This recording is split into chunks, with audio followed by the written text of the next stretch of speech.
at 40%, most of us. You know, because we're half in and half out.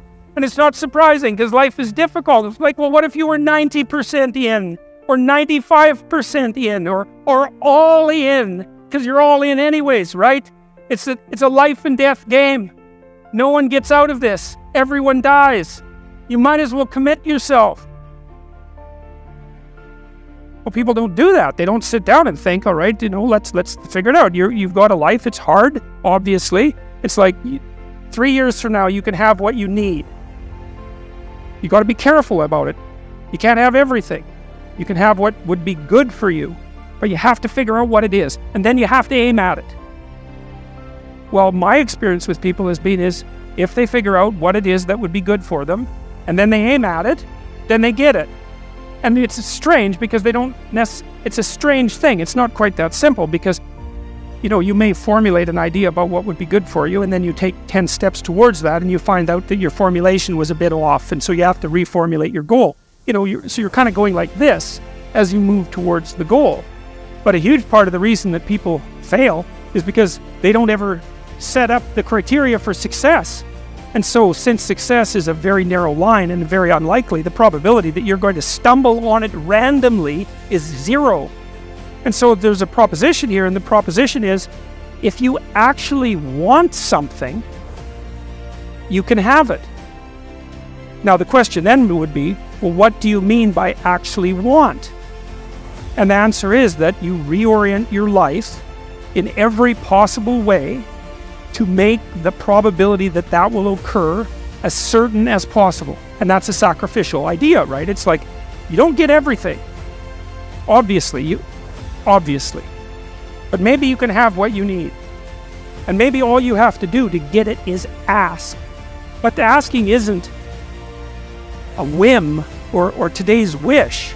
It's like, you have to be deadly serious about it. You have to think, okay, like I'm taking stock of myself.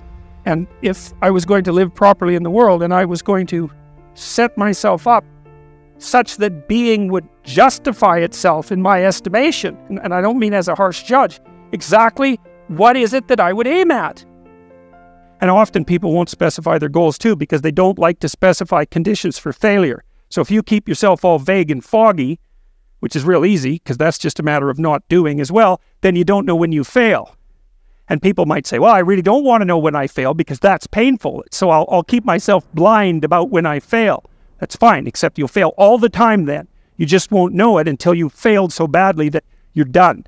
And that can easily happen by the time you're 40. So I would recommend that you don't let that happen. So that's willful blindness, right? You could have known, but you chose not to. Okay, so once you get your goal structure set up, you think, okay, if I could have this life, looks like that might be worth living, despite the fact that it's going to be, you know, anxiety-provoking and threatening, and there's going to be some suffering and loss involved and all of that. Obviously, the goal is to have a vision for your life such that, all things considered, that justifies your effort. Okay, so then what do? Well, then you turn down to the micro-routines. It's like, okay, well, this is what I'm aiming for. How does that instantiate itself day to day, week to week, month to month? And that's where something like a schedule can be unbelievably useful. Google Calendar. It's like, make a damn schedule and stick to it. Okay, so what's the rule with a schedule? It's not a bloody prison. That's the first thing that people do wrong. They say, well, I don't like to follow a schedule. It's like, well, what kind of schedule are you setting up? Well, I have to do this, then I have to do this, then I have to do this. You know, and then I just go play video games because who wants to do all these things that I have to do? It's like, wrong. Set the damn schedule up so that you have the day you want. That's the trick. It's like, okay, I've got tomorrow. If I was going to set it up so it was the best possible day I could have, practically speaking, what would it look like? Well, then you schedule that. And obviously there's a bit of responsibility that's going to go along with that, because if you have any sense, one of the things that you're going to insist upon is that at the end of the day, you're not in worse shape than you were than at the beginning of the day, right? That's a stupid day. If you have a bunch of those in a row, you just dig yourself a hole and then you bury yourself in it. It's like, sorry, that's just not a good strategy. It's a bad strategy. So maybe 20% of your day has to be responsibility and obligation, or maybe it's more than that, depending on how far behind you are. But even that, you can ask yourself, okay, well, I've got these responsibilities. I have to schedule the damn things in. What's the right ratio of responsibility to reward? And you can ask yourself that just like you'd negotiate with someone who is working for you. It's like, okay, you got to work tomorrow. Okay, so I want you to work tomorrow. And you might say, okay, well, what are you going to do for me that makes it likely that I'll work for you? Well, you could ask yourself that, you know. So maybe you do an hour of responsibility and then you play a video game for 15 minutes. I don't know, whatever turns your crank, man. But, you know, you have to negotiate with yourself and not tyrannize yourself.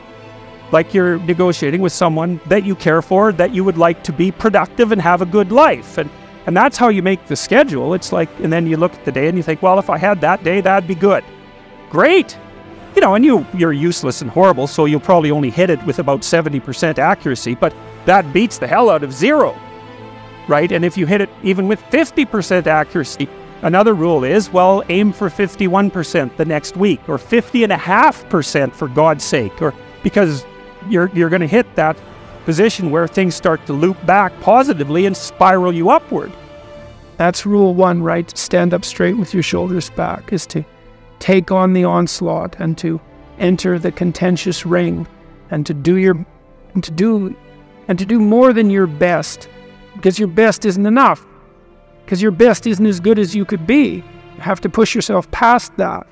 And that's, as far as I can tell, where you find what you need in life.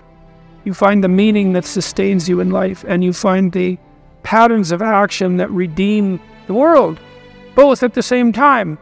I mean, life is a very difficult business. You know, it's fatal, and it's full of suffering, and it's full of betrayal and malevolence. There's nothing about it that's trivial. It's all profound.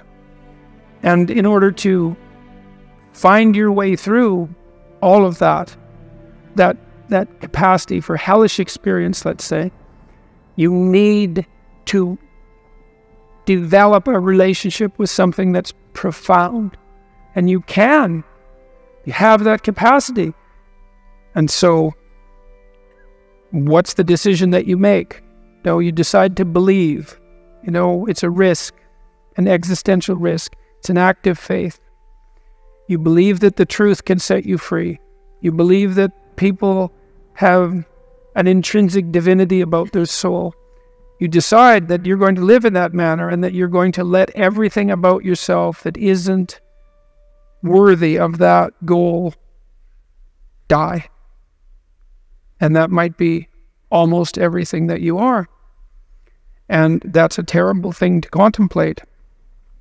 The only thing that's worse, I would say, is the alternative.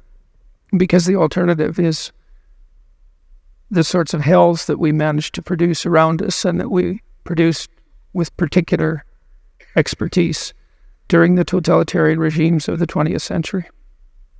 And it would be a good thing if we decided collectively and individually not to go back there again.